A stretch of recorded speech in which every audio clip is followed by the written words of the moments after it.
So, what then would be the possible options for selling in China? Okay, so we've been dealing with many companies, and obviously some of them look at different options. So some of them are actually thinking, well, actually, we don't need to come to China. We can sell to the Chinese community in Australia, and this is great. This is a business opportunity, but this is an opportunity in Australia. That doesn't mean you're managing a business in China. The other option that a lot of companies or individuals actually, they use the Taigo. They send products with people to China. They come with suitcases, fill it up with products, and they sell in China. This is nice, and actually, it's surprising how big it is. I was surprised to see the enormous volume of these sales. It's a market by itself, and I think the Chinese government is taking measures now to find how to tax these businesses because the volume is enormous. But then again, it's a private initiative, and it's not doesn't mean that you actually run a business in China. You may run a beautiful business and even profitable business, and with very little risk. If you sell, you sell. If you don't, you just lost the product, or you take it back. But this is one type of initiative, which is nice and new for the last few years. Another option is to sell cross-border, meaning you have a website, people from China buy through international means. You send it through China, through FedEx and into China. It has limitations or limitations and advantages. It depends on the value of the products in terms of getting it into China with taxes, with the duty or without duty.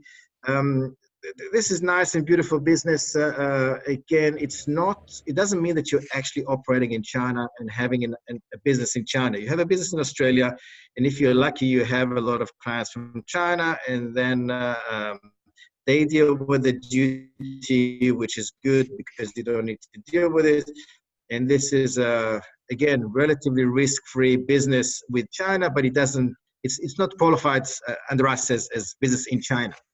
Same goes for e-commerce platforms, although e-commerce platforms require that Australian company would set up platforms in China. And that means that you need to have licenses, and you need to do marketing in China, in Chinese tools. If you do SEO, it has to be on Chinese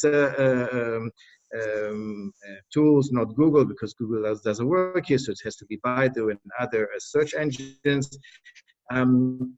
Doing e-commerce in China is already a commitment, and you need to know what you're doing, and you need to invest a lot of time and money because apparently e-commerce in China is not cheap. Buying a shop on Tmall is enormous amount of money, and then maintaining it is also a lot of is one option. And you need to know what you're doing. You need to have a partner who knows what he's doing, and then you definitely need some help in that respect. The other way to do relatively risk-free, seemingly risk-free, just for a distributor. You find a distributor and you think, okay, he'll buy from me and he'll sell into the market, and I don't have to work too hard. If he succeeds, fine. If he doesn't, then there's not too much risk. In fact, most of our clients started this way. They found a distributor, they had a great relationship at the beginning, sales grew very quickly, and they sold $200,000, $500,000, and then it reached a plateau or even declined. And then they came to us and asked us, what's going on? Why did you stop selling? And the answer is very simple. And we knew this because it happened to most of our clients. Every distributor is selling to his captive market. He has a lot of connections, and he sells to these connections as much as he can from the product that he brought recently. Now, when he finished selling to his contacts, he's not going to look for new contacts. So he's just going to build products on the shelf, and he's waiting if somebody by any chance needs some more. So he doesn't really actively looking for more clients for you, but he's looking for more products for the current clients. And this is the time when most of our clients felt, okay, now we need to take things under our control. and understand the market, because at that time they realized that for the 2 or 3 years that they've been working with a distributor, they didn't have any information about the market. They didn't know who was the end user. They didn't know the price to the end user. They didn't know how much VAT was paid, was refunded or not, how much was the duty, what was the import cost.